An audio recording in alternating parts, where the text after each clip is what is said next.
Principle of faith. Faith ಅಂದ್ರೆ ಏನು? Check ಮಾಡ್ಕೊಂಡಿದ್ದೀವಿ. ಫೇತ್ ಅಂದ್ರೆ ಕಾಣದೇ ಇರುವ ಶಕ್ತಿಯ ಮೇಲೆ ಭರವಸೆ. ಈಗ ಒಬ್ಬ ಪೇಷಂಟ್ನ ಆಪರೇಷನ್ ಥಿಯೇಟರ್ಗೆ ತಗೊಂಡು ಹೋಗ್ತಿರ್ತಾರೆ. ಅವ್ರ ಬಂಧುಗಳಿಗೆ ಡಾಕ್ಟರ್ ಹೇಳ್ತಾನೆ, ನನ್ನ ಪ್ರಯತ್ನ ನಾನು ಮಾಡ್ತೀನಿ, ಮಿಕ್ಕಿದ್ದು ಯಾರು ಮಾಡ್ತಾರೆ? ಭಗವಂತನಿಗೆ ಬಿಟ್ಟಿದ್ದು ಅಂತ ಹೇಳ್ತಾರೆ. ಅಲ್ಲಿ ಫೇತ್ ಇದೆಯಾ ಅಂತ ಇಲ್ಲ ಅಂತ, ಹೌದಾ? ಆ ಒಂದು ಫೇತ್ ನಮ್ಮ ಹತ್ರ ಇರಬೇಕು. ಆ ಭರವಸೆಯಿಂದ ನಾವು ಕೆಲಸವನ್ನು ಪ್ರಾರಂಭ ಮಾಡಬೇಕು. ನಾನೆಲ್ಲ ಮಾಡ್ತಾ ಇರೋದು ಇದು ಕ್ರಿಯೇಷನ್. ಸೊ ನಾನು ಅಂದ್ರೆ ಇಗೋ, ನನ್ನಿಂದ ಆಗೋದಿಲ್ಲ, ನನ್ನ ಹಿಂದೆ ಭಗವಂತ ಇದ್ದಾನೆ, ಪ್ರತಿಯೊಂದು ಕೆಲಸವನ್ನು ಆತ ಮಾಡ್ತಾ ಇದ್ದಾನೆ, ಆತನಿಗೆ ಮಿಂಚಿದ ಕೆಲಸ ಇಲ್ಲ. ಸರ್ವಶಕ್ತನಾದ ಆತ ಏನ್ ಬೇಕಾದ್ರೂ ಮಾಡ್ತಾನೆ, ನಾನು ಕೈಲಿ ಮಾಡೋಕ್ಕಾಗಲ್ಲ. ಬಟ್ ನಾನು ಆತನಿಗೆ ಸರೆಂಡರ್ನೆಸ್ ಆದರೆ ಯಾವ ಕೆಲಸವನ್ನು ಬೇಕಾದ್ರೂ ಇಲಾಜವಾಗಿ ಮಾಡಬಹುದು ಅನ್ನೋ ಫೇತ್ ನಮ್ಮಲ್ಲಿರಬೇಕು. ಒಮ್ಮೆ ಒಂದು ಹಳ್ಳಿಯಲ್ಲಿ ಮಳೆ ಬರಲಿಲ್ಲ, ಅದಕ್ಕೆ ಎಷ್ಟೆಷ್ಟೋ ಪೂಜೆಗಳು ಅದೆಲ್ಲ ಮಾಡ್ತಾ ಇದ್ದೆ. ಆ ಹಳ್ಳಿಗೆ ಒಬ್ಬ ಸ್ವಾಮೀಜಿ ಬಂದ. ಸ್ವಾಮೀಜಿಗೆ ಹಳ್ಳಿದನ್ನೆಲ್ಲ ಕೇಳ್ಕೊಂಡು, ಸ್ವಾಮೀಜಿ, ನಾವು ನಮ್ಮ ಜೀವನ ಆಧಾರ ಅಗ್ರಿಕಲ್ಚರ್ ಮೇಲೆ ಇದೆ, ಅಂದರೆ ವ್ಯವಸಾಯದ ಮೇಲೆ ಇದೆ. ಸೊ ನಿಮಗೆ ಮಳೆ ಭಾಳ ಇಂಪಾರ್ಟೆಂಟು, ದಯವಿಟ್ಟು ಆ ಮಳೆ ಬರೋ ಪೂಜೆ ಏನಾದ್ರೆ ಮಾಡಿ ನಮಗೆ ಮಳೆ ತರಿಸಿ ಅಂತ ಕೇಳಿದ್ರು. ಸ್ವಾಮೀಜಿ ಪಾಪ ಅವರನ್ನು ನೋಡ್ಬಿಟ್ಟು, ಸರಿ ಸಾಯಂಕಾಲ ಒಂದು ಪೂಜೆ ಮಾಡ್ತೀನಿ, ಬನ್ನಿ, ಆ ಪೂಜೆ ಆದ ತಕ್ಷಣ ಮಳೆ ಬರುತ್ತೆ ಅಂತ ಹೇಳಿದೆ. ಸಾಯಂಕಾಲ ಎಲ್ಲರೂ ಖುಷಿಯಾಗಿ ಬಂದರು. ಸ್ವಾಮೀಜಿ ಅವರು ಪೂಜೆ ಮಾಡಿದ್ರು, ಮಂಗಳಾರತಿ ಆಯಿತು. ಆದ ತಕ್ಷಣ ಮಳೆ ಬರೋದಕ್ಕೆ ಶುರುವಾಯಿತು. ಎಲ್ಲರೂ ಹಾಹಾಕಾರ, ಎಷ್ಟು ಖುಷಿ, ಎಲ್ಲರೂ ಆ ಮಳೆಯಲ್ಲಿ ನೆನೆದಾಡಲಿ ಅದು ಆನಂದವನ್ನು ಹಂಚ್ಕೊಳ್ತಾ ಇದ್ದಾರೆ. ಸ್ವಾಮೀಜಿ ಕರೆದರು, ಮಳೆ ಯಾಕೆ ಬಂತು ಅಂತ ಕೇಳಿದ್ರು. ಏನು ಸ್ವಾಮೀಜಿ ನೀವು ಕೇಳ್ತಾ ಇದ್ದೀರಿ, ನೀವು ಪೂಜೆ ಮಾಡಿದ್ರೆ ಮಳೆ ಬಂದ್ಬಿಡ್ತು ಅಂತ. ಆಗ ಸ್ವಾಮೀಜಿ ಹೇಳಿದ್ರು, ನಾನು ಪೂಜೆ ಮಾಡೋದಕ್ಕೆ ಮಳೆ ಬರಲಿಲ್ಲ, ಅಲ್ಲಿ ದೂರದಲ್ಲಿ ನೋಡಿ ಅಂತ ತೋರಿಸಿ. ಅಲ್ಲಿ ದೂರದಲ್ಲಿ ಒಂದು ಪುಟ್ಟ ಮಗು ಛತ್ರಿ ತಗೊಂಡು ಬಂದಿತ್ತು. ಅಂದರೆ ಎಷ್ಟು ಕಾನ್ಫಿಡೆನ್ಸ್ ಮಾಡಿ, ಇಡೀ ಹಳ್ಳಿ ಜನ ಬರೀ ಕೈಯಲ್ಲಿ ಬಂದಿದ್ರು, ಆ ಮಗು ಮಾತ್ರ ಛತ್ರಿ ತಗೊಂಡು ಬಂದಿತ್ತು. ಅಂದರೆ ಮಳೆ ಬಂದೇ ಬರುತ್ತೆ. ಈ ಜನ ಏನು ಮಾಡಿದ್ರು ಅಂದರೆ, ನೋಡೋಣ ಮಂಗಳಾರತಿ ಆದ್ರೆ ಮಳೆ ಬಂದರೆ ಸ್ವಾಮಿ ಹೋಗೋಣ, ಇಲ್ಲ ಬೈಕ್ ಅಂತ ಬರೋಣ ಮನೆಗೆ, ನೀನ್ಯಾ ಸ್ವಾಮಿ ಹೋಗೋಣ, ಆ ಥರ ಬಂದಿದ್ರು. ಭಗವಂತ ಒಬ್ಬರಿಗಾಗಿ ಮಾಡ್ತಾನೆ ಕೆಲಸ. ಇವತ್ತು ಸೂರ್ಯ, ಚಂದ್ರ, ಈ ಮಳೆ ಎಲ್ಲ ಇದೆ ಅಂತಂದರೆ ಯಾರೋ ಒಬ್ಬರಿಗೋಸ್ಕರ ಅದೆಲ್ಲ ಬೆಳೀತಾ ಇದೆ, ಅದನ್ನು ನಾವು ಬೆನಿಫಿಟ್ ಮಾಡ್ಕೊಳ್ತಾ ಇದ್ದೀವಿ. ಅಂತ ಒಂದು ಫೇತ್ ಅನ್ನೋದು ನಮ್ಮಲ್ಲಿ ಪರವಾಗಿರಬೇಕು. ಫೇತ್ ಎಂಥದಕ್ಕೆ ಹೇಗಿರಬೇಕು ಅಂದರೆ, ನಮ್ಮ ಕಣ್ಣೆದುರಿಗೆ ಇನ್ನು ಆ ಕೆಲಸ ಆಗಲ್ಲ, ಇನ್ನು ನನ್ನ ಕಣ್ಣೆದುರಿಗೆ ಮುಗಿತು ಅನ್ನೋ ಒಂದು ಭರವಸೆ ಇರಬೇಕು. ಮೊನ್ನೆ ನಮ್ಮ ಊರಲ್ಲಿ ನಡೆದ ಒಂದು ಸಣ್ಣ ಇನ್ಸಿಡೆಂಟ್ ಏನು ಅಂತಂದರೆ, ಒಬ್ಬ ಪೇಷಂಟ್ಗೆ ಈ ಕಾಮಣಿ ಅಂತ ಏನಂತ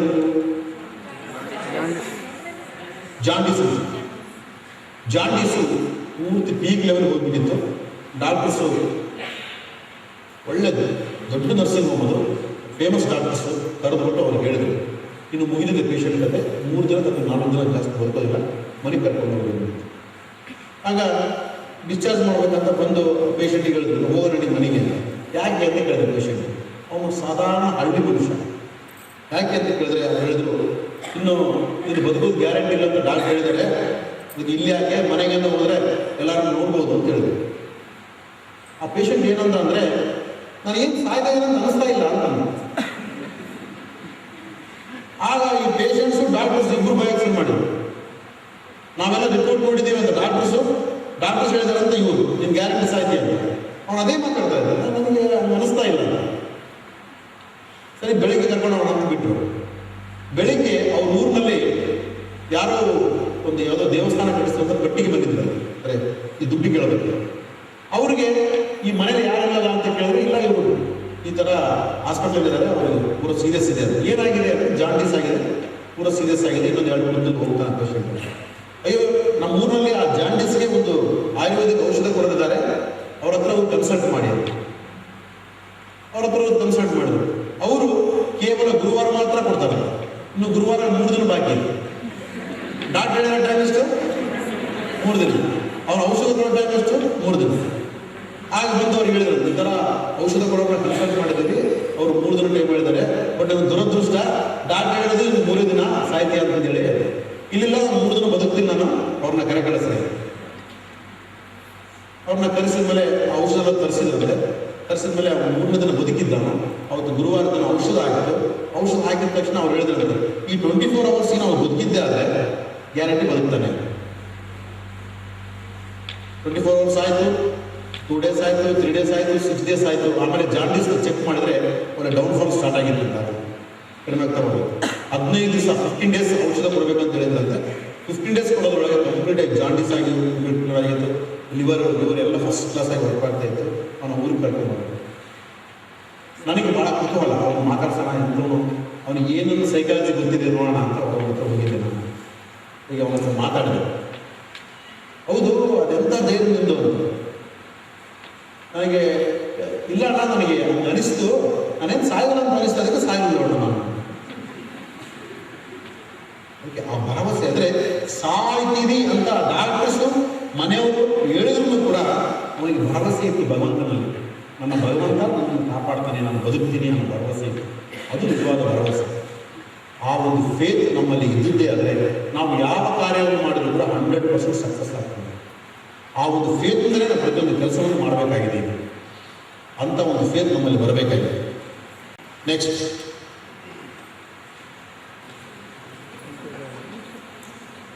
ಪ್ರಿನ್ಸಿಪಲ್ ಆಫ್ ಎಂಥೂಸಿಯಾಸಂ, ಉತ್ಸಾಹ, ಅತ್ಯಂತ ಉತ್ಸಾಹ.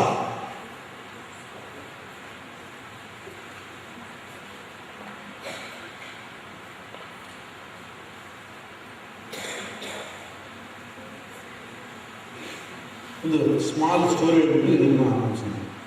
ಒಂದು ಸಾರಿ ಒಬ್ಬ ಬ್ಯಾಂಕ್ ಎಂಪ್ಲಾಯ್ಗೆ ಜೀವನ ಸಾಕನಿಸ್ತಂತೆ. ನನ್ನ ಮನೆಯಲ್ಲಿ ಹೆಂಡ್ತಿನೂ ಅಷ್ಟಕ್ಕಷ್ಟೇ ಮಾತಾಡಿಸ್ತಾರೆ, ಅವಳು ಅಷ್ಟಕ್ಕಷ್ಟೇ, ಮಕ್ಕಳು ಅಷ್ಟಕ್ಕಷ್ಟೇ, ಬ್ಯಾಂಕ್ನ ಕೊಲೀಗ್ಸು ಅಷ್ಟಕ್ಕಷ್ಟೇ, ಫ್ರೆಂಡ್ಸು ಅಷ್ಟಕ್ಕಷ್ಟೇ. ಈ ಜೀವನ ಬೇಡ, ನಾನೆಲ್ಲರೂ ಸನ್ಯಾಸ ಆಗಿಬಿಡೋಣ, ಸ್ವಾಮಿ ಹತ್ರ ಹೋಗ್ಬಿಡೋಣ, ಅದರ ಮಠ ಸೇರ್ಕೊಂಡ್ಬಿಡೋಣ ಅಂತ ಸ್ವಾಮಿ ಹತ್ರ ಹೋದ್ರು. ಸ್ವಾಮೀಜಿ ಹತ್ರ ಹೋಗಿ ಎಲ್ಲ ಹೇಳಿದ್ರು, ಅದು ಹಂಗಿದೆ ಹಿಂಗಿದೆ, ಮನೆ ಸರಿಗಿಲ್ಲ, ಅದು ಸರಿಗಿಲ್ಲ, ಇದು ಸರಿಗಿಲ್ಲ ಎಲ್ಲ ಹೇಳ್ಬಿಟ್ಟು, ಅದು ಏನು ಮಾಡೋದು ಹೇಳಿದೆಯಪ್ಪ ಸ್ವಾಮೀಜಿ, ನಾನು ನಿಮ್ಮಿಂದ ಬಂದ್ಬಿಡ್ತೀನಿ, ನನ್ನ ಕರ್ಕೊಂಡು ಹೋಗ್ಬಿಡ್ರಿ ಅಂತ. ಸ್ವಾಮೀಜಿ ಹೇಳಿದ್ರು, ಸರಿ, ಹಿಮಾಲಯದಲ್ಲಿ ಒಂದು ಬ್ರಾಂಚ್ ಇದೆ, ಅದು ನೋಡ್ಕೊಳ್ಳೋದಕ್ಕೆ ಯಾರೂ ಇಲ್ಲ, ಅದಕ್ಕೆ ನಾನು ಬ್ರಾಂಚಿಗೆ ಹಾಕಿಬಿಡ್ತೀನಿ, ನೀನು ಬಂದ್ಬಿಡ್ಬೇಕು. ಬಟ್ ಒಂದು ಕಂಡೀಷನ್, ಯಾರು ಹೇಳೋದಕ್ಕೆ ಬರಬೇಕು. ನಿಮ್ಮ ಮನೆಯಲ್ಲಾಗಲಿ, ಬ್ಯಾಂಕಲ್ಲಾಗಲಿ, ಇನ್ನೊಬ್ಬರಿಗೆ ಫ್ರೆಂಡ್ಸ್ಗೆ ಆಗಲಿ, ಯಾರು ಹೇಳೋದಕ್ಕೆ ಬರಬೇಕು. 2 days ಟೈಮ್, ಕರೆಕ್ಟಾಗಿ 48 hours ಆದಮೇಲೆ ನೀನು ಇಲ್ಲಿ ಬರಬೇಕು, ಇಲ್ಲಿ ನಾನು ವಾಪಸ್ ಕಳಿಸ್ತೇನೆ ಅಂತ ಹೇಳಿದ್ರು.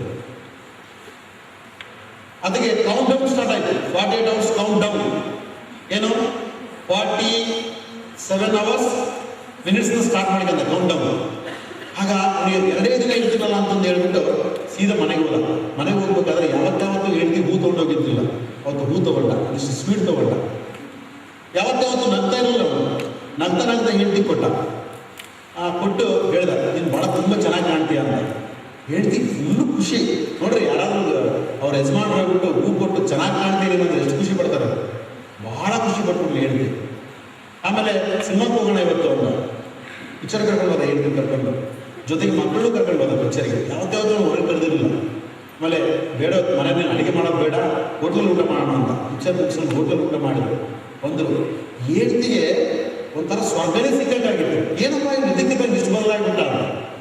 ಆಮೇಲೆ ಮಕ್ಕಳು ಭಾಳ ಚೆನ್ನಾಗಿ ಮಾತಾಡಿಸ್ತಾರೆ, ಯಾಕಂದ್ರೆ 2 ದಿನ ಇತ್ತಲ್ಲ, ಗೊತ್ತಲ್ಲ ಅವ್ರಿಗೆ, ಭಾಳ ಚೆನ್ನಾಗಿ ಮಾಡಿಸ್ದ. ಅವ್ರಿಗೆ ಕುತ್ಕೊಂಡು ಚೆನ್ನಾಗಿ ಓದ್ಕೋ, ನೀವು ಚೆನ್ನಾಗಿ ಭವಿಷ್ಯ ಮಾಡ್ಕೋ, ನೀವು ಗ್ಯಾರಂಟಿ ಪಾಸ್ ಆಗ್ತೀಯಾ ಅದೆಲ್ಲ ಹೇಳ್ದ. ಮಕ್ಕಳು ಕೂಡ ಕನ್ಫ್ಯೂಷನ್ ಸ್ಟಾರ್ಟ್ ಆಗ್ಬಿಡ್ತು, ನಮ್ಮಪ್ಪ ಇಷ್ಟೇನೇ ಬಿಡಲ್ಲ ಇದ್ದಕ್ಕಿದ್ದಂಗೆ ಏನಾಯ್ತು ಅಂತ. ಬೆಳಿಗ್ಗೆ ಎದ್ದು ಕೂಡಲೇ ಒಂದು ಒಳ್ಳೆ ಎಕ್ಸೈಟ್ಮೆಂಟ್ ಇತ್ತು. ಯಾಕಂದ್ರೆ 2 ದಿನ ಇನ್ನು 1 ದಿನ ಇರ್ತೀನಿ ಅಂತ ಗೊತ್ತು ಅವನಿಗೆ. ಒಳ್ಳೆ ಶೇವ್ ಮಾಡ್ಕೊಂಡು, ಒಳ್ಳೆ ಡ್ರೆಸ್ ನೀಟಾಗಿ ಮಾಡ್ಕೊಂಡು, ಆಮೇಲೆ ಅಲ್ಲಿಂದ ಅಕ್ಕಪಕ್ಕ ಮನೆಯಲ್ಲ ಒಳ್ಳೆ ಚೆನ್ನಾಗಿ ಮಾತಾಡಿಸ್ತಾರೆ. ಯಾಕಂದ್ರೆ 2 ದಿನ ಇರ್ತಿರೋದು, ಇನ್ನೊಂದು ದಿನ ಇರ್ತಿರೋದು ಗೊತ್ತು. ಏನ್ರಿ ಚೆನ್ನಾಗಿದ್ದೀರಾ, ಏನ್ರಿ ಚೆನ್ನಾಗಿದ್ದೀರ ಅಂತ ಅವ್ರು ಮಾತಾಡದಿದ್ರು ಕೂಡ ಮಾತಾಡೋದಕ್ಕೆ ಶುರು ಮಾಡಿ ಅಲ್ಲಿಂದ ಆಫೀಸ್ಗೆ ಹೋದ. ಆಫೀಸ್ನಲ್ಲಿ ಎಲ್ಲರೂ ನಗತ ಮಾತಾಡ್ತಾರೆ. ಮ್ಯಾನೇಜರ್ ಹತ್ರ ಹೋದ, ಸರ್ ನಿಮ್ಮಂಥ ಮ್ಯಾನೇಜರ್ ನನಗೆ ಸಿಕ್ಕಿರೋದು ನನ್ನ ತುಂಬ ಪುಣ್ಯ, ಭಾಳ ಒಳ್ಳೆ ಮ್ಯಾನೇಜರ್ ಸಿಕ್ಕಿದೆ ನೀವು ಅಂತ ಮ್ಯಾನೇಜರ್ ಹತ್ರ ಮಾತಾಡಿದ. ಆ ಒಂದು ಮ್ಯಾನೇಜರ್ ಮಾತಾಡಿಸೋ ಒಂದು ರೀತಿಗೆ ಮ್ಯಾನೇಜರ್ ರೆಕಮೆಂಡ್ ಮಾಡಿದ, ಇಲ್ಲಿ ಪ್ರಮೋಷನ್ ಬರಲಿ ಅಂತ. ಅಷ್ಟೊಂದು ಅವನ್ನ ಅಪ್ರಿಷಿಯೇಟ್ ಮಾಡಿದ ಮನೆಯಲ್ಲಿ.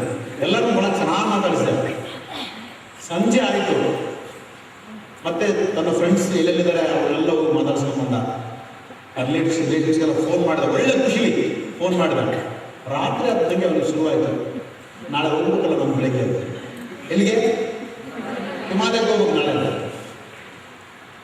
ಆಗ ಅವನಿಗೆ ಬ್ಯಾಂಕ್ ಎಂಪ್ಲಾಯ್ಸು, ತನ್ನ ಫ್ರೆಂಡ್ಸು, ತನ್ನ ಹೆಂಡತಿ, ಮಕ್ಕಳು, ನೆರೆಹೊರೆ, ಫ್ರೆಂಡ್ಸು ಎಲ್ಲರನ್ನ ಬಿಟ್ಟು ಹೋಗ್ಬೇಕಲ್ಲ, ಇವರೆಲ್ಲ ಬಹಳ ಒಳ್ಳೆಯವರು ಅಂತ. ಸೆಕೆಂಡ್ ಇವ್ರು ಯಾವಾಗ ಒಳ್ಳೆದನ್ನು ಮಾತಾಡೋಷ್ಟು ಮಾಡಿದ, ಎಲ್ಲರೂ ಕೂಡ ಒಳ್ಳೆ ರೆಸ್ಪಾನ್ಸ್ ಮಾಡಿದ್ರು. ಎಲ್ಲ ಒಳ್ಳೆಯ ಭಾಳ ಒಳ್ಳೆಯ ಅಂತ ರೆಸ್ಪಾನ್ಸ್ ಮಾಡಿದ್ರು. ಆಗ ಅವ್ರಿಗೆ ಅನಿಸ್ತು ಇವನ್ನೆಲ್ಲ ಬಿಟ್ಟು ಹೋಗ್ಬೇಕಲ್ಲಪ್ಪ ನಾನು ಅಂತ. ಬಟ್ ನಿರ್ವಹ ಇಲ್ಲ, ಸ್ವಾಮಿ ಮಾತುಕೊಟ್ಟಿದ್ದೆ ಸ್ವಾಮೀಜಿಗೆ. ಸಾಯಂಕಾಲ ಆಗ್ತಿದ್ದಂಗೆ ಪಾಪ ಸ್ವಾಮೀಜಿ ಅವ್ರ ಆಶ್ರಮಕ್ಕೆ ಹೋಗಿ ತಲೆ ತಗ್ಗಿಸ್ಕೊಂಡು, ಸ್ವಾಮೀಜಿ ಬಂದ್ಬಿಟ್ಟೆ ನಾನು, ನೀವು ಇಲ್ಲಿ ಕಳಿಸ್ರಲ್ಲಿ ಹೋಗ್ತೀನಿ ಅಂತ. ನಿಜವಾಗ್ಲೂ ಮನಸ್ಪೂರ್ವಕ ಹೋಗ್ತಾ ಇದೆಯಾ ಅಂತ. ಮೊನ್ನೆನ ಮನಸ್ಪೂರ್ವಕ ಹೋಗ್ಬೇಕಂತ ತೀರ್ಮಾನ ಮಾಡಿದ್ದೆ, ಬಟ್ ಇವತ್ತು ನನಗೆ ಮನಸ್ಸಿಲ್ಲ ಸ್ವಾಮೀಜಿ. ಯಾಕೆ ಅಂದರೆ ನಿಜವಾದ ಸ್ವಾಮೀಜಿ, ನಾನು ಹೆಂಡ್ತಿನ, ನನ್ನ ಮಕ್ಕಳನ್ನ, ನನ್ನ ಕೊಲೀಗ್ಸ್ನ ಏನೋ ಅಂದ್ಕೊಂಡಿದ್ದೆ, ಭಾರಿ ಒಳ್ಳೆಯವರು. ನಾನೇ ಅವ್ರನ್ನ ಸರಿಯಾಗಿ ಅರ್ಥ ಮಾಡ್ಕೊಂಡಿಲ್ಲ. ಬಟ್ ಅರ್ಥ ಮಾಡಿಕೊಳ್ಳೋದಾಗಿದ್ದ ಟೈಮಲ್ಲಿ ಅವ್ರನ್ನ ಬಿಟ್ಟು ಹೋಗ್ತಾ ಇದ್ದೀನಿ, ಭಾಳ ದುಃಖ ಅನಿಸ್ತಾ ಇದೆ ಅಂತ. ಆಗ ಸ್ವಾಮೀಜಿ ಹೇಳಿದರು, ನಿನ್ನಲ್ಲಿ ಪರಿವರ್ತನೆ ಬರೋದಕ್ಕೋಸ್ಕರ ನಾನು ಹೇಳಿದ್ದೆ ಆಗಲಿ, ನೀನು ಹಿಮಾಲಯ ಕರ್ಕೊಂಡು ಹೋಗೋದು ಬೇಕಾಗಿಲ್ಲ, ಇಲ್ಲೇ ನಿನ್ನ ಜೀವನ ಒಳ್ಳೆ ಸುಂದರವಾಗುತ್ತೆ, ಹೋಗುವಂತ ವಾಪಸ್ ಕಳಿಸಿದ್ರು. ನಾವು ಸಾಂಗ್ ಒಳ್ಳೆದೆ, ಮ್ಯೂಸಿಕ್ ಚೆನ್ನಾಗಿದೆ, ಮೆಲೋಡಿ ಇದೆ, ಬಟ್ ನೀವು ಡಿಪ್ರೆಸ್ ಆಗ್ತೀರಿ. ಅದು ಕೇಳ್ತಕ್ಕಂಥ ಸಾಂಗ್ ಅಲ್ಲ.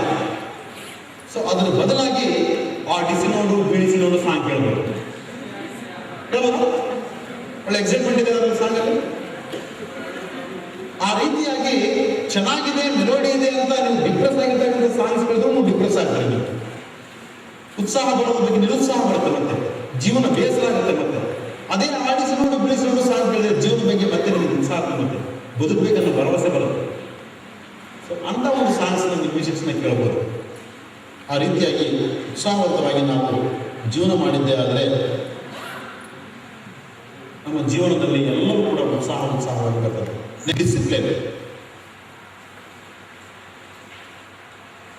ಡಿಸಿಪ್ಲಿನ್ ಅನ್ನೋದು ತುಂಬ ಇಂಪಾರ್ಟೆಂಟ್. ಎಷ್ಟು ನಾವು ಹೇಳ್ತಾ ಇರ್ತೀವಿ ಡಿಸಿಪ್ಲಿನ್ಗೆ ಮೊದಲು ಆದ್ಯತೆ ಕೊಡಬೇಕು. ಈಗ ನಾವು ಏನು ಊಟ ಮಾಡ್ತಾ ಇರ್ತೀವಿ, ಆ ತಟ್ಟೆಗಳನ್ನು ಕರೆಕ್ಟಾಗಿ ಡಸ್ಟ್ಬಿನ್ನಲ್ಲಿ ಹಾಕಿ, ಉಳಿದಿರ್ತಕ್ಕಂಥ ಟೀನ ಕರೆಕ್ಟಾಗಿ ಡಸ್ಟ್ಬಿನ್ನಲ್ಲಿ ಹಾಕಿ, ಯಾವುದು ಪೇಪರ್ಸ್ನ ಅದು ಇದನ್ನು ತೆಗೆದು ಎಲ್ಲಿಲ್ಲ ಹಾಕಬೇಡಿ ಅಂತ ಎಷ್ಟೇ ಹೇಳಿರ್ತೀವಿ. ಬಟ್ ನಮ್ಮ ತಲೆ ಏನು ಹೇಳ್ತಾ ಇದ್ದಾರೆ, ನಮ್ಮ ಸಬ್ಕಾನ್ಷಿಯಸ್ಲಿ ನಮ್ಮ ಒಂದು ಇಂಟರ್ನಲ್ ಮಕ್ಕಳು ಇದು ನಮ್ಮ ಮನೆ ಆಗಲ್ಲ, ಹೇಗೆ ಬೇಕಾದ್ರೆ ಮಾಡು, ಹೇಗೆ ಬೇಕಾದ್ರೆ ಹಾಕ, ಅದನ್ನು ಅಲ್ಲಿ ಹಾಕೋದು, ಇಲ್ಲಿ ಹಾಕೋದು. ಆ ಡಿಸಿಪ್ಲಿನು ನಮ್ಮ ಲೈಫ್ ಒಳಗೆ ಆಟೋಮೆಟಿಕ್ ನಮ್ಮ ಲೈಫ್ ಒಳಗೆ ಬಂದಿರ್ತದೆ. ನಾವು ಅದೇ ರೀತಿ ಜೀವನ ಮಾಡ್ತಾ ಇದ್ದೇವೆ. ಅದಕ್ಕೆ ನಾವು ಸಾಕಷ್ಟು ಕಡೆ ಲಾಡ್ಜಲ್ಲಿ ಉಳಿಬೇಕಾಗಿ ಬಂದಾಗ ಕೆಲವರು ಆ ಟ್ಯಾಪ್ನಾಗೆ ಬಿಟ್ಬಿಡೋದು, ಲಾಡ್ಜಲ್ಲಿ ಸೋರಿ ಬಿಡೋ ನೀರು ಹೋಗ್ಲಿ ಬಿಡೋ, ನಂದೆಲ್ಲ ಹೋಗುತ್ತೆ, ಅವಂದೆಲ್ಲ ಹೋಗೋದು. ಆ ಲೈಟು, ಫ್ಯಾನು, ಜೀರೋ ಎಲ್ಲ ಹಾಕ್ಬಿಡೋದು, ಹಗಲೆಲ್ಲ ಹಾಕೋದು ಅದನ್ನು. ಯಾಕೆಂದ್ರೆ ಸುಮ್ಮನೆ ಬಿಡೋ, ಅದು ದುಡ್ಡು ಕಟ್ತಾ ಇದ್ದೀವಿ. ಯಾವುದು ಡಿಸಿಪ್ಲಿನ್ ಅಲ್ಲ ಇದು. ಆ ರೀತಿ ನಮ್ಮ ಜೀವನದಲ್ಲಿ ಟೋಟಲ್ ಆಗಿ ಅನ್ಡಿಸಿಪ್ಲಿನ್ ಆಗಿ ನಾವು ಯಾವಾಗ ಇರ್ತೀವೋ ಆಟೋಮೆಟಿಕ್ ಆಗಿ ನಮ್ಮ ಮನೆಯೂ ಕೂಡ ಅನ್ಡಿಸಿಪ್ಲಿನ್ ಸ್ಟಾರ್ಟ್ ಆಗುತ್ತೆ. ಯಾವಾಗ ನಾವು ಅನ್ಡಿಸಿಪ್ಲಿನ್ ಆಗ್ತೀವಿ, ನಮ್ಮ ಮಕ್ಕಳು ಅನ್ಡಿಸಿಪ್ಲಿನ್ ಆಗ್ತಾರೆ. ಯಾವಾಗ ನಿಮ್ಮ ಮಕ್ಕಳಿಗೆ ನೀವು ಹೀರೋಯಿನ್ ಆಗಬೇಕಾಗಲಿ, ಯಾರೋ ಹೀರೋಯಿನ್ ಆಗಬಾರ್ದು. ನಿಮ್ಮ ಮಕ್ಕಳಿಗೆ ನೀವು ಮಾರ್ಗದರ್ಶಕರಾಗಬೇಕಾಗಲಿ, ಯಾರೋ ಮಾರ್ಗದರ್ಶಕರಾಗಬಾರ್ದು. ನಾನು ನನ್ನ ಫಾದರ್ನ ಫಾಲೋ ಮಾಡ್ತೀನಿ ಅಂತ ಧೈರ್ಯವಾಗಿ ಹೇಳ್ತಕ್ಕಂಥ ಮಕ್ಕಳು ನಿಮ್ಮಲ್ಲಿ ಬರಬೇಕು, ನಿಮ್ಮ ಕುಟುಂಬದಲ್ಲಿ ಇರಬೇಕು ಅಂತಂದರೆ ಫಸ್ಟು ನಿಮ್ಮಲ್ಲಿ ಡಿಸಿಪ್ಲಿನ್ಸ್ ಇರಬೇಕು. ನಿಮ್ಮನ್ನು ನೋಡಿ ನಿಮ್ಮ ಮಕ್ಕಳು 100% ಫಾಲೋ ಮಾಡೇ ಮಾಡ್ತಾರೆ. ಯಾವಾಗ ನೀವು ಡಿಸಿಪ್ಲಿನ್ ಆಗಿ ಇದ್ದಾಗ ಮಾಡ್ತಾರೆ. ನಿಮ್ಮಲ್ಲಿ ಡಿಸಿಪ್ಲಿನ್ ಇಲ್ಲ ಅಂದರೆ ನಿಮ್ಮ ಮಕ್ಕಳು ಫಾಲೋ ಮಾಡೋದೇ ಇಲ್ಲ. 2-3 ದಿನಕ್ಕೊಂದ್ಸಲ ದಾಡಿ ಮಾಡ್ಕೊಳ್ಳೋದು, ಇಷ್ಟ ಬಿಟ್ಬಿಡೋದು, ಆ ಹಾಕಿದ ಶರ್ಟ್ ಹಾಕೋದು, ಈ ಥರ ಯಾವುದು ಅನ್ಡಿಸಿಪ್ಲಿನ್ ಆಗಿರ್ತೀವಿ. ಎಷ್ಟು ಅನ್ಡಿಸಿಪ್ಲಿನ್ ಆಗಿರ್ತೀವಿ, ನಮ್ಮ ಕುಟುಂಬ ಕೂಡ ಅನ್ಡಿಸಿಪ್ಲಿನ್ ಆಗಿರ್ತೀವಿ. ಊಟ ಮಾಡಬೇಕಾದ್ರೂ ಕೂಡ ಒಂದು ಶಿಸ್ತು, ತಟ್ಟೆಯಲ್ಲಿ ಏನು ಉಳಿದಂಗೆ ಕರೆಕ್ಟಾಗಿ ಯಾವ ಜಾಗದಲ್ಲಿ ಏನು ಹಾಕಬೇಕು ಹಾಕಿ, ತಟ್ಟೆನ ಯಾವ ರೀತಿ ಕೈ ತೊಳಿಬೇಕು, ಪ್ರತಿಯೊಂದನ್ನು ಕೂಡ ನೀವು ಕಲಿಬೇಕು. ನೀರು ಲೋಟ ಯಾವ ರೀತಿ ಇಟ್ಕೊಂಡು ಕುಡಿಬೇಕು, ಕಾಫಿ ಯಾವ ರೀತಿ ಕುಡಿಬೇಕು. ಒಂದ್ಸಲ ಕೆಲವು ಕಾಫಿ ಕುಡ್ತಿರ್ತಾರೆ ನೋಡಿ, ಅದು ಅವ್ರು ಏನು ಅನ್ಸಲ್ಲ ಆ್ಯಕ್ಚುಲಿ. ಪಕ್ಕದಾಗ ಇದು ಎಷ್ಟು ಇರಿಟೇಟ್ ಆಗುತ್ತೆ, ಎಷ್ಟು ಅನ್ಡಿಸಿಪ್ಲಿನ್ ಅನಿಸುತ್ತೆ. ಅದು ನಿಮ್ಮ ಮಕ್ಕಳು ನಾಳೆ ನಿಮ್ಮ ಮನೆಯಲ್ಲಿ ಮಕ್ಕಳು ಮಾಡಿದ್ರೆ ಎಷ್ಟು ಚೆನ್ನಾಗಿರುತ್ತೆ ಅದು. ಸೊ ಡಿಸಿಪ್ಲಿನ್ ಅನ್ನೋದು ನಿಮ್ಮಲ್ಲಿ ಬಂದಾಗ ಮಾತ್ರ ನಿಮ್ಮ ಕುಟುಂಬದಲ್ಲಿ ಡಿಸಿಪ್ಲಿನ್ ಅಳವಡಿಸೋದಕ್ಕೆ ಸಾಧ್ಯ ಆಗಲಿ. ಮೊದಲು ಡಿಸಿಪ್ಲಿನ್ ನಿಮ್ಮಲ್ಲಿ ಬರಬೇಕು. ಅದಕ್ಕಾಗಿ ನೀವು ಪ್ರತಿಯೊಂದು ಜಾಗೃತಿಯಿಂದ ಗಮನಿಸಬೇಕು. ನಾನು ಯಾವ ರೀತಿ ನಿಂತ್ಕೊಂಡಿದ್ದೀನಿ, ಯಾವ ರೀತಿ ನಿಂತ್ಕೊಂಡಿದ್ದೀನಿ, ಯಾವ ರೀತಿ ಮಾತಾಡ್ತಾ ಇದ್ದೀನಿ,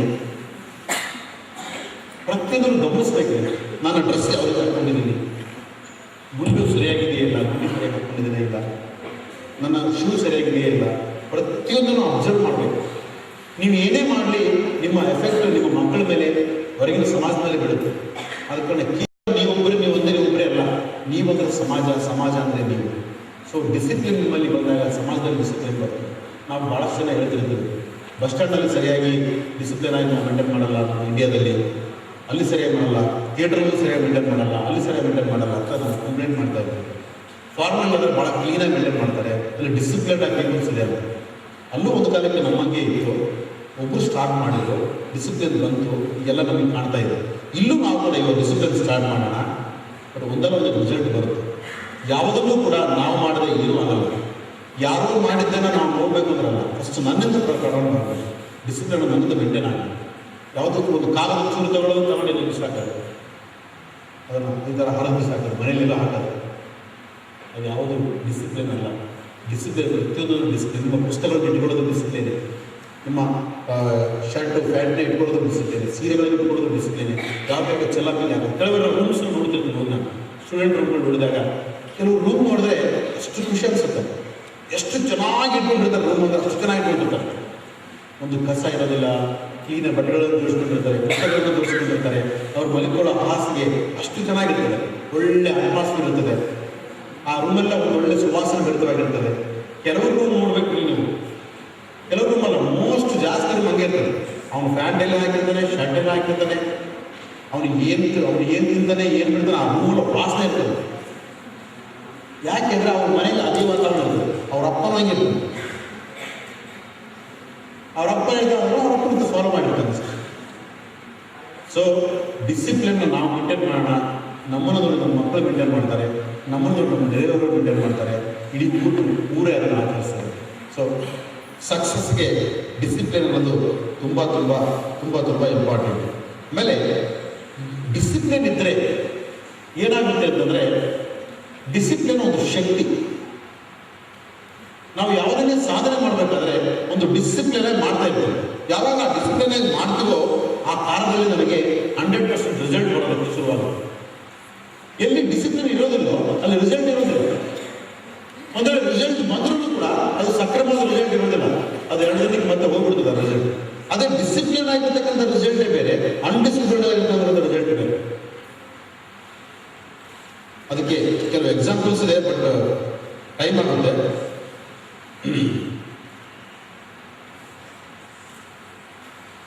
ಡಿಸಿಪ್ಲಿನ್ಗೆ ಒಂದು ಸ್ಲೋಗನ್ ಏನು ಅಂದರೆ, ಯಾರು ಮಾಡಲಾಗದ್ದು ನೀವು ಮಾತ್ರವೇ ಮಾಡುವಂಥದ್ದು ಡಿಸಿಪ್ಲಿನ್. ಇದನ್ನು ಬರ್ಕೊಬಿಡಬೇಕು ಚೆನ್ನಾಗಿ. ಯಾರೂ ಮಾಡಲಾಗದ್ದು ನೀವು ಮಾತ್ರ ಮಾಡುವಂಥದ್ದೇ ಡಿಸಿಪ್ಲಿನ್. ಅದನ್ನು ದೊಡ್ಡ ಅಕ್ಷರದಲ್ಲಿ ಬರ್ಕೊಂಡಿದ್ದು ನಾನು ಹೇಳಿದ್ದಲ್ಲ, ಇದು ಸ್ಕಿಪ್ರಾಸ್ ಹೇಳಿದ್ದು. ದೊಡ್ಡ ಅಕ್ಷರದಲ್ಲಿ ಬರ್ಕೊಂಡು ಮನೆ ಹಾಕೊಂಡು, ಯಾರೂ ಮಾಡಲಾಗದ್ದು ನೀವು ಮಾತ್ರ ಮಾಡುವಂಥದ್ದು ಏನು ಅಂತಾರೆ ಡಿಸಿಪ್ಲಿನ್. ಆಗ ಇನ್ನೊಬ್ಬರ ಮೇಲೆ ಕಂಪ್ಲೇಂಟ್ ಮಾಡೋಕ್ಕೆ ಹೋಗೋದಿಲ್ಲ. Last one is persistence. Persistence ಅಂದ್ರೆ ಏನು?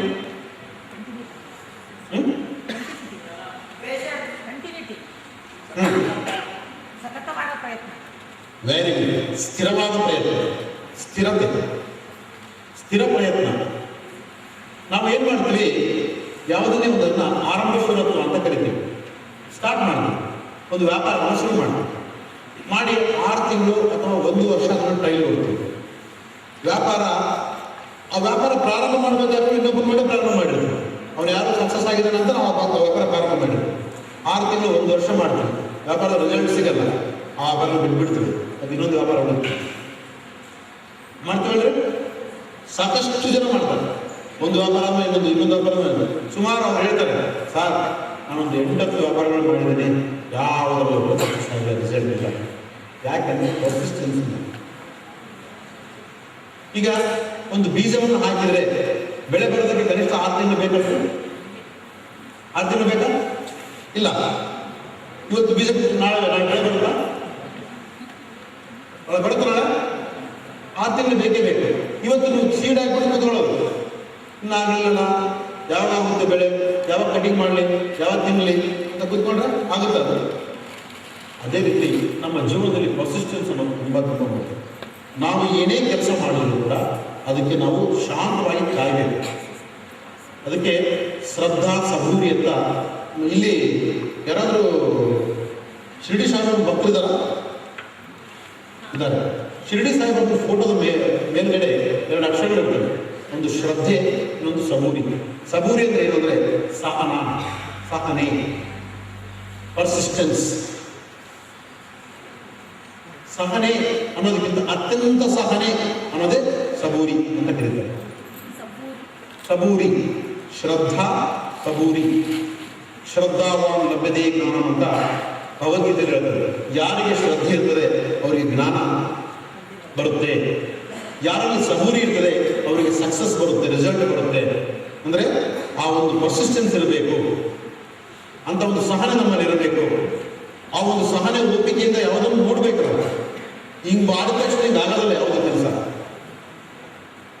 ನೀವು ಎಕ್ಸಾಮ್ ಮಾಡೋದ್ಮೇಲೆ ರಿಸಲ್ಟ್ಗೆ ಆದ್ರೂ ಕೂಡ 1 ತಿಂಗಳು ಕಾಯ್ಬೇಕಾಗುತ್ತೆ. ಇವತ್ತು ನಾನು ಸರಿಯಾಗಿ ಎಕ್ಸಾಮ್ ಬರ್ತೀನಿ ಅಂತ ನಾನು ರಿಸಲ್ಟ್ ಹೇಳೋದಿಲ್ಲ. ಸೊ ಅದೇ ರೀತಿ ಜೀವನದಲ್ಲೂ ಕೂಡ ಯಶಸ್ಸು ಪಡಿಬೇಕು ಅಂತಂದರೆ ಯಶಸ್ಸಿಗೆ ಈ 9 ಸೂತ್ರಗಳನ್ನು ಮಾಡಿ 10ನೇ ಸೂತ್ರ ಆಗಿರ್ತಕ್ಕಂಥ ಸಹನೆಯಿಂದ ನಾವು ಜೀವನ ಮಾಡಬೇಕಾಗ್ತದೆ. ಖಂಡಿತವಾಗಿ ಬರ್ತದೆ. ಒಂದು ಸ್ಮಾಲ್ ಎಕ್ಸಾಂಪಲ್, ಈಗ ಹೆಂಗಸರಿಗೆ ಅದನ್ನು ಎಕ್ಸಾಂಪಲ್ ಒಳ್ಳೆ ಇದಾಗಬಹುದು. ಹೆಣ್ಮಕ್ಳಿಗೆ ನಾವು ತರಕಾರಿ ಮಾರ್ಕೆಟ್ ತಗೊಳಕ್ಕೆ ಹೋದರೆ ಏನಾದರೂ ತರಕಾರಿ ತೊಗೊಂಡ್ರೆ 1 kg 2 kg ತೊಗೊಂಡ್ರೆ ಫಸ್ಟ್ ಕಲ್ಲು ನೋಡ್ತೀವೋ, 1 kg ಜನ 2 kg ಜನ ನೋಡ್ತೀವಿ. ಫಸ್ಟ್ ಕಲ್ಲು ಚೆಕ್ ಮಾಡ್ತೀವೋ ಇಲ್ಲ, ಚೆಕ್ ಮಾಡ್ತೀವಿ. ಕಲ್ಲು ಚೆಕ್ ಮಾಡಿದ ಮೇಲೆ ತರಕಾರಿನ ಆ ಪುಟ್ಟಿಯೊಳಗೆ ತುಂಬ್ತೀವಿ. ತುಂಬಿ ತರಕಾರಿ ಎಲ್ಲ ಫಿಲ್ ಮಾಡಿದ ಮೇಲೆ ಈ ತರಕಾರಿ ಕಲ್ಲಿನ ಕಡೆ ನೋಡ್ತೀವ ಅಥವಾ ಮುಳ್ಳಿನ ಕಡೆ ನೋಡ್ತೀವ? ಇಲ್ಲ, ಅನುಮಾನ ಬಂದ್ಬಿಟ್ಟು ಒಂದ್ಸಲ ಕಲ್ಲು, ಒಂದ್ಸಲ ತರಕಾರಿ, ಒಂದ್ಸಲ ಕಲ್ಲು, ಒಂದ್ಸಲ ತರಕಾರಿ ನೋಡ್ತೀವ. ಫಿಕ್ಸ್ 2 kg ಕಲ್ಲು ಅಂದರೆ 2 kg ತರಕಾರಿ ಬರುತ್ತೆ ಅಂತ. ಅದು ಹಿಂಗಾಗಿದೆ ಹಂಗಾಗಿ ಅಂತ ಮುಳ್ಳು ಕಡೆ ನೋಡ್ತೀವಿ ಅಷ್ಟೇ, ಹೌದಲ್ಲ? ಅದೇ ರೀತಿಯಾಗಿ ಸಹನೆ ಅನ್ನೋದು ನಿಮ್ಮಲ್ಲಿ ಆ ರೀತಿ ಇರಬೇಕು. 100% ನೀವು ಮಾಡಿದ ಕೆಲಸ ಅಂದರೆ 2 kg ಕಲ್ಲಿಗೆ 2 kg ತರಕಾರಿ ಯಾವ ರೀತಿ ಬರುತ್ತೋ ನೀವು ಮಾಡಿದ ಕೆಲಸಕ್ಕೆ ಅಷ್ಟೇ ರಿಸಲ್ಟ್ 100% ಬರುತ್ತೆ. ಅದರಲ್ಲಿ ಯಾವುದೇ ಸಂಶಯ ಬೇಡ. ಆದರೆ ಸಹನೆ ಇದೆ, ಸಂಶಯ ಬೇಡ, ಸಹನೆ ಇರಬೇಕು. ಆ ಒಂದು ಸಹನೆ ನಿಮ್ಮಲ್ಲಿದ್ದರೆ ರಿಸಲ್ಟ್ ನಿಮ್ಮನ್ನು ಹುಡುಕಿಕೊಂಡು ಬರ್ತದೆ, ಎಲ್ಲೂ ಹೋಗೋದು. ಅಂತ ಒಂದು ಸಹನೆಯಿಂದ ನಾವೆಲ್ಲರೂ ಜೀವನ ಮಾಡೋಣ. ಒಂದು ಸ್ಮಾಲ್ ಎಕ್ಸಾಂಪಲ್ ಅಂದರೆ, ಒಂದು ಊರಿನಲ್ಲಿ ಭಜನೆ ಮಾಡಿದ್ರೆ ಮಳೆ ಬರ್ತಾ ಇತ್ತಂತೆ, ಇನ್ನೊಂದು ಊರಲ್ಲಿ ಭಜನೆ ಮಾಡಿದ್ರೆ ಮಳೆ ಬರ್ತಾ ಇರಲಿಲ್ಲ. ಆಗ ಮಳೆ ಬರದೇ ಇರತಕ್ಕಂಥವ್ರು ಮಳೆ ಯಾಕೆ ಬರುತ್ತೆ ಅಂತ ಟೆಸ್ಟ್ ಮಾಡೋದಕ್ಕೆ ಆ ಊರಿಗೆ ಬಂದು ಅಲ್ಲಿ ನೋಡ್ತಾರೆ, ಅಲ್ಲಿ ಏನು ಕಾಣಿತ್ತು ಅಂದರೆ ಇವ್ರು ಭಜನೆ ಮಳೆ ಬರೋರು ಭಜನೆ ಮಾಡ್ತಾ ಇದ್ದಾರೆ. ಅದೆಷ್ಟು ದಿನ ಆಗಲಿ ಮಳೆ ಬರೋರು ಭಜನೆ ಮಾಡ್ತಾ ಇದ್ದಾರೆ. ಅವ್ರು ಮಳೆ ಬರಲಿ ಅಂತ ಭಜನೆ ಮಾಡ್ತಾ ಇದ್ದಾರೆ. ಇಲ್ಲಿ ಶ್ರದ್ಧಾ ಅಂದರೆ ಸಹನೆ ಇತ್ತು. ಇಲ್ಲಿ ಪೇಷನ್ಸ್ ಆಗಿ ಭಜನೆ ಮಾಡ್ತಾ ಇದ್ರು. ಖಂಡಿತ ಮಳೆ ಬರುತ್ತೆ ಅಂತ ಭಜನೆ ಮಾಡ್ತಾ ಇದ್ರು. ಆದ ಕಾರಣ ಖಂಡಿತ ಮಳೆ ಬರ್ತಾ ಇದೆ. ಬಟ್ ಅಲ್ಲಿ ಭಜನೆ ಮಾಡಿದ ನಂತರ ಮಳೆ ಬರುತ್ತೆ ಅಂತ ಆ ಮಳೆಗೋಸ್ಕರ ಭಜನೆ ಮಾಡ್ತಾ ಇದ್ರೆ ಬರ್ತಾ ಇದ್ದಾರೆ. ಅದಕ್ಕೋಸ್ಕರ ನಮ್ಮ ಜೀವನದಲ್ಲಿ ನಾವು ಎಲ್ಲದಕ್ಕೂ ಸಹನವಾಗಿರಬೇಕು. ಸಹನೆ ತುಂಬ ತುಂಬ ಇಂಪಾರ್ಟೆಂಟ್. ಇವತ್ತು ನಾವು ಏನೋ ಮಾಡಿದ್ದೀವಿ ಅಂತ ನಾಳೆ ರಿಸಲ್ಟ್ ಬರೋಕ್ಕಾಗೋದಿಲ್ಲ. ಇವತ್ತು ಈ ಒಂದು ವರ್ಕ್ಶಾಪ್ನ ಕೇಳಿಬಿಟ್ಟು ನಾವೇನು ಬದಲಾವಣೆ ಮಾಡಬೇಕು ಅಂತ ಪ್ಲಾನ್ ಮಾಡಿಬಿಟ್ರೆ ನಾಳೆ ರಿಸಲ್ಟ್ ಸ್ಟಾರ್ಟ್ ಆಗಿದೆ. ಇವತ್ತು ಈ ಒಂದು ಪ್ರಿನ್ಸಿಪಲ್ಸ್ನ ನೀವು ಸ್ಟಾರ್ಟ್ ಮಾಡಿದ್ರೆ ಈ ರಿಸಲ್ಟ್ ಬರೋದಕ್ಕೆ 6 months ಟೈಮ್ ಇದೆ. ಖಂಡಿತವಾಗಿ 6ನೇ ತಿಂಗಳ ರಿಸಲ್ಟ್ ಸ್ಟಾರ್ಟ್ ಆಗುತ್ತೆ. ಬೇಕಾದ್ರೆ ನೋಡಿ, ಆ 6 ತಿಂಗಳ ನಿಮ್ಮಲ್ಲಿ ಸಹನೆ ಇದೆ. ಯಾರು ಏನೇ ಅಂದರು, ಯಾರು ಏನೇ ಮಾತಾಡಿದ್ರು, ಆ ಒಂದು ಸಹನೆ, ಒಂದು ಶ್ರದ್ಧೆ ನಿಮ್ಮಲ್ಲಿ ಇದ್ದರೆ ಖಂಡಿತವಾಗಿ ರಿಸಲ್ಟ್ ನಮ್ಮ ಆ ಭರವಸೆ ನಮ್ಮಲ್ಲಿದೆ, ನಿಮ್ಮಲ್ಲಿ ಬಂದೇ ಬರುತ್ತೆ.